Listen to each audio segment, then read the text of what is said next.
ay nahirapan din ako kasi umaabot ng halos isang oras sa traffic dahil nga sa block na sa rin na parade. Okay, napaka-traffic talaga pag block na sa rin na yung parade, yung po na pinaparade nga nila. So yun nga, umabot talaga as in 1 hour lampas sa loob ng bus. nag-aantay lang doon sa wala sa bus, diba? Buti nga yung may upuan pa, kasi yung iba nga nakatayo na eh. Kahit nakatayo na yung iba ay sasakay pa rin ng bus kasi mahirap nga yung pabalik ng bus, mahirap.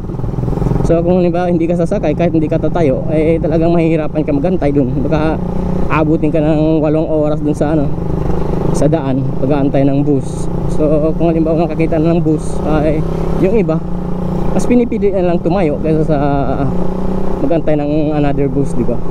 Yung Green Liner, yung papuntang Green Hills. Ano yung paborito kong place na pag doon ako sa Maynila, okay? Yun ang lagi kong tinatambayan sa Green Hills, okay? Doon na rin ako nagla-lunch. Normally pag umaga ako aalis, ay talagang sa hapon na ako babalik ng Maynila. Okay? Maganda po kasi peaceful dun sa San Juan. Mas peaceful dun sa San Juan kaysa sa Maynila mismo. Kaya pag nandun ako sa Maynila ay talagang doon ako sa Green Hills tumatambay, nagwe-window shopping, tumitingin ng mga cellphone doon, yung mga lumang cellphone na binebenta, diba? Yung bentahan ng cellphone nila malawak. Marami rin yung bentahan ng mga laptop, mga action cam, okay, DSLR kung gusto nyo bumili. So maganda po, yung pang isa sa ganda doon sa may Manila, okay, sa Manila nga, kasi or Greater Manila area, kasi nga dahil sa Green Hills, kaya meron silang mga Green Hills na pwede kang kabili ka ng mga cellphone na luma, kabili ka ng second hand na cellphone, second hand na camera, second hand na whatever. At the same time pwede ka rin magbili, okay? Pwede ka rin magbenta. Gusto mo magbenta ng second hand na ng camera mo, ng action cam mo, ay meron. So dito pa sa Zamboanga wala, okay. Kahit nga sanlaan hindi na tumatanggap ng cellphone ngayon yung mga sanlaan. Mga gold na lang yung tinatanggap dito. Pwede mo ibenta, okay. Pwede ibenta directly sa may baba ng AE o ng UZ. Kaya lang hindi rin masyadong mataas yung bentahan dito ng mga cellphone.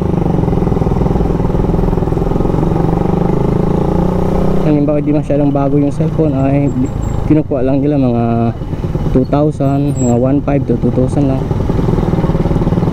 So anyway, hindi ko alam kung saan tayo pupunta. Punta na lang tayo sa may ano yan? Ito sa may Boulevard, okay? Ito sa may Boulevard. Kasi dito lang nga yung walang overcast. Dito lang may araw talaga, as in. Kasi alam ko kung halimbawa punta tayo ng mga bundok-bundok tulad ng mga ibang vlog ko, ay madilim po. Madilim kakalalabasan ng ating video kasi nga ay walang araw. Buti nga dito sa town pero mayroong araw ng konti diba? Yan, nakita nyo may araw ng konti. Kasi although overcast din siya, nakita nyo yung clouds ay madilim, medyo overcast din siya, kaya lang at least mayroong araw, diba? Maliwanag. Hindi po ang sa disadvantage ng GoPro, okay? Kahit na maganda po yung quality niya, maganda yung quality niya pag halimbawa maliwanag, okay, maliwanag siya. Pag maliwanag yung araw, ganito, outdoors, maganda po ang kuha ng GoPro. Pero oras na nagdilim, okay, madilim po yung araw, ay hindi po siya gaano kaganda, okay? Hindi siya ganda yung footage. Kaya nga umiiwas talaga ako pag halimbawa madilim, okay, madilim na. Although meron din po tayong night video, di ba? Yung night video po yun ay talagang pinampa po na yung ISO para nang sa ganun is makuha lang yung footage. Kasi madilim masyado. Kung halimbawa action cam yung gamitin nyo, madilim masyado. Except kung halimbawa bibili po kayo ng DJI Osmo Action, okay? Yung DJI Osmo Action, example yung Osmo Action 4 ay napaganda na po para sa night shot, okay? Kasi 1 inch na yung sensor na. Yung 3 ata, Osmo Action 3 hanggang Osmo Action 4 ay maliwanag na, pang dilim na yun. So kung GoPro yung bibili nyo or kung GoPro yung gamit nyo, ay talaga magtitiyaga kayo sa hindi masyadong magandang footage pag gabi. Okay, pero okay lang, at least pwede naman i-adjust, pwede na i-adjust, especially yung Hero 8. Okay, yung Hero 8 maganda-ganda na siya pag gabi. Pero yung mga Hero 7, Hero 6, hindi po naayos kaya kumuha ng footage pag madilim. Okay, yung Hero 7, Hero 6 hindi pa masyado, especially Hero 5 hindi pa. Pero sa Hero 8, so sa testing po natin sa Hero 8 ay medyo maganda-ganda na yung quality. Okay, maganda-ganda na. Ganito po ang situation dito pag halimbawa may klase, okay, may pasok. Wala noon pa yung college pa tayo, ay ganito na po ang situation dito sa may Wimsu area. Wimsu po yan, yan po ang ating eskwela, Western Mindanao State University. Tapos ito po sa kabila ay ano yun? Trade data. So ganyan po yung situation pag may klase, may pasok. So ito pasok na po tayo sa Boulevard. Tulad ng pagkasabi ko, buti nga may araw dito, hindi magsasuffer na naman ang footage natin.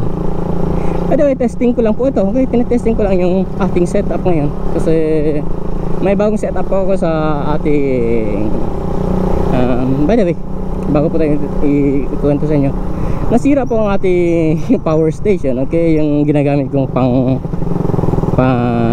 edit yung Core i7 natin, Core i7 16GB, napakalakas na power station natin ay nasira po. Hindi ko alam kung bakit nasira. Well, actually alam ko kung bakit nasira. Siguro na overheat yun kasi sinara ko po yung automatic shut off niya, di ba? May di ba iba yung halimbawa yung computer, okay, meron po yung automatic shut off. Yung Windows, okay, Windows 10 meron pong automatic shut off. So hindi ko in-off ko po yun. Kaya siguro, tapos ilang araw din ako hindi nakabisita ng kwarto, kaya siguro lang, okay. Doubt ko lang na hindi ko yun nasarado, kaya yun, baka na-overheat yung power niya, na-overheat yung power nun, yung power supply. Pero sa ganda po ng mga PC, okay, ng mga computer, ay ganun nga, modular siya, okay. Halimbawa power supply ang nasira, ay power supply lang yung palitan mo, hindi naman masisira lahat ng buong computer talaga.